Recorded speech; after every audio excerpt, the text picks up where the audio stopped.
Assalamualaikum warahmatullahi wabarakatuh. Perkenalkan, nama saya Naila Dwi Febrianti dengan NPM 30125015.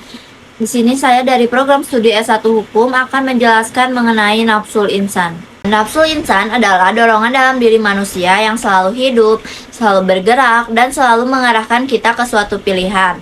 Nafsul insan juga bisa membawa kita ke kebaikan atau justru menjerumuskan kita kalau misalnya kita nggak hati-hati. Nafsu insan bukan cuma soal keinginan, tetapi juga energi dalam jiwa yang mempengaruhi cara kita berpikir, bereaksi, dan juga dalam mengambil keputusan. Dalam Al-Quran, Allah sudah menjelaskan sifat dasar nafsu ini. Dalam Quran Surat Yusuf ayat 53 yang berbunyi, A'udzubillahi minasyaitonirrajim, Bismillahirrahmanirrahim, Wa ma ubari'un nafsi Innan nafsa la'amarotum bisu'i ila marahima robi Inna robi ghafurur rahim. Sesungguhnya nafsu itu selalu menyuruh kepada kejahatan, kecuali yang diberi rahmat oleh Tuhanku. Ayat ini menjelaskan bahwa kalau nafsu dibiarkan liar, manusia bisa kehilangan kendali dan terjebak dalam keburukan. Tapi bukan berarti nafsu itu selalu jelek. Nafsu makan bikin kita bertahan hidup. Terus nafsu ingin tahu bikin kita belajar. Nafsu mencintai bikin kita terhubung. Yang bermasalah itu ketika nafsu berada di depan, sementara akal dan hati cuma jalan di belakang. Para ulama membagi nafsu manusia itu ke 3 tingkatan.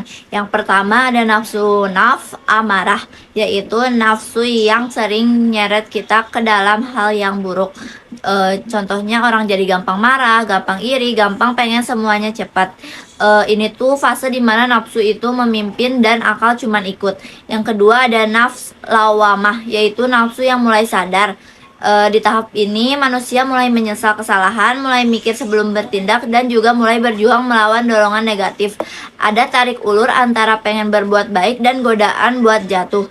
Yang ketiga ada nafs mutmainah, yaitu jiwa yang tenang, jiwa yang lebih stabil dan yang gak gampang goyah, yang bisa menahan dirinya. Terus Rasulullah SAW bersabda, juga pernah bilang bahwa perjuangan itu melawan diri kita sendiri lebih berat daripada melawan orang lain. Dalam hadis riwayat Ahmad, Nabi bersabda, orang yang kuat bukan yang menang bergulat, tapi yang mampu menahan dirinya ketika marah. Artinya musuh terbesar manusia itu bukan dari luar, tapi dalam dirinya sendiri. Lalu kenapa sih nafsu itu harus bisa dikendalikan?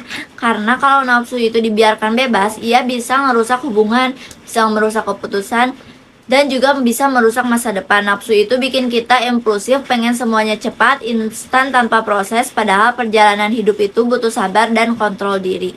Tapi kalau misalnya diarahkan, nafsu juga bisa jadi energi positif loh. Yang pertama, contohnya bisa jadi motivasi untuk berubah, jadi kekuatan untuk bertahan, jadi alasan untuk disiplin dan berbuat baik. Dan bagaimana sih cara untuk mengendalikannya? Pertama, kenali pemicunya. Apa yang bikin kita marah, apa yang bikin kita iri, dan apa yang bikin kita kehilangan kendali. Yang kedua, belajar menunda keinginan.